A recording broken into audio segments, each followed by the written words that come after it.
આજે તો જાગીને એટલા વેલા તૈયાર થઈ ગઈ કારણ કે આજે તો ભાઈ છે મહાશિવરાત્રી તો તમને બધાને હેપી મહાશિવરાત્રી. હું રેડી થઈ ગઈ હતી ને પછી મેં રાતને પણ જગાડી દીધા અને રાતને કીધું ફટાફટ તૈયાર થઈ જાવ હાલો.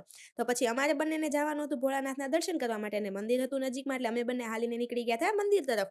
અને પછી તો મંદિરે પહોંચી ગયા હતા અને મેં મંદિરમાં આવીને શું જોયું કે એટલી બધી ભીડ. નોર્મલ દિવસમાં અહીંયા ક્યારેય એટલી બધી પબ્લિક નથી બતાતી.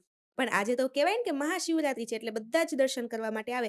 અને પછી તો હું લાઈનમાં ઊભી રહી ગઈ ને મેં આગળ જોયું શું કે ભાઈ આટલી મોટી લાઈન છે. હું તો વિચારતી હતી ક્યારે વારો આવશે. પછી તો શું સબ્રનું ફળ મીઠું છે. આપણે વાટ જોશું ભોળાનાથને દર્શન કરવા માટે અને પછી તો જો વારો આવી ગયો હતો અને નંદી મહારાજને ફૂલ ને બીલીપત્ર ને એવું ચડાવ્યું.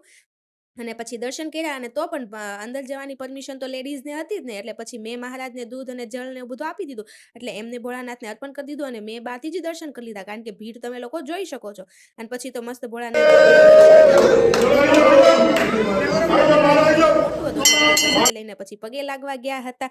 તો મહાશિવરાત્રીનો દિવસ ભગવાન શિવ અને માતા પાર્વતીનો પવિત્ર લગ્નનો દિવસ માનવામાં આવે છે. માતા પાર્વતીએ ભગવાન શિવને પતિ તરીકે મેળવવા માટે ઘણા વર્ષો સુધી કઠોર તપ કર્યું. તેમની ભક્તિ અને શ્રદ્ધાથી પ્રસન્ન થઈ ભગવાને શિવ લગ્ન માટે સ્વીકાર આપ્યો. લગ્ન દિવસે દેવતાઓ, ઋષિઓ અને ગાંધર્વો હાજર રહ્યા. ભગવાન શિવ વરરાજા તરીકે અનોખા વેશમાં આવ્યા હતા પરંતુ માતા પાર્વતીએ તેમને હૃદયથી સ્વીકાર્યા. આ રીતે ધૂમધામથી શિવ પાર્વતીના વિવાહ થયા. મહાશિવરાત્રી એ અખંડ પ્રેમ અને શ્રદ્ધાનું પ્રતીક છે. અને પછી તો શું અમે લોકો પ્રસાદી લઈ લીધી હતી થોડી ઘણી અને પ્રસાદીને એવું લઈને પછી અમે આવી ગયા હતા ઘરે કારણ કે અમારે નાસ્તો કરવાનો બાકી હતો. પછી અમે બંને જણાએ નાસ્તો કર્યો.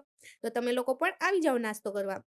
અને કાલ હતો વેલેન્ટાઇન ડે એટલે કાલ તો મને મજા નહોતી એટલે મેં વિડીયો નહોતો બનાવ્યો. તો કાલ રાજ મારી માટે ફૂલ અને ચોકલેટ બહુ બધી લાવ્યા હતા. પણ હું બધી ચોકલેટ ખાઈ ગઈ. જો આ 2 ચોકલેટ વધી છે અને મેં રાજને કીધું કે આજે મહાશિવરાત્રી છે એટલે લ્યો હું તમને ફૂલ આપું છું. પછી તો શું કપડાને એવું બધું નવા કપડાને મૂક્યા એક બાજુ અને પછી તો હું બેઠી ગઈ કપડાની ધોણ કાઢવા માટે કારણ કે 2 દિવસથી મજા નહોતી એટલે ફટાફટ કપડાને એવું ધોયું. તો તમને આજનો મિની વ્લોગ કેવો લાગ્યો એ કમેન્ટ કરી દેજો. નવા તો ચેનલને લાઈક, સબસ્ક્રાઇબ એન્ડ શેર કરવાનું ના ભૂલતા. તો બધાને હેપી મહાશિવરાત્રી. હવે મળીએ આપણે નેક્સ્ટ મિની વ્લોગમાં.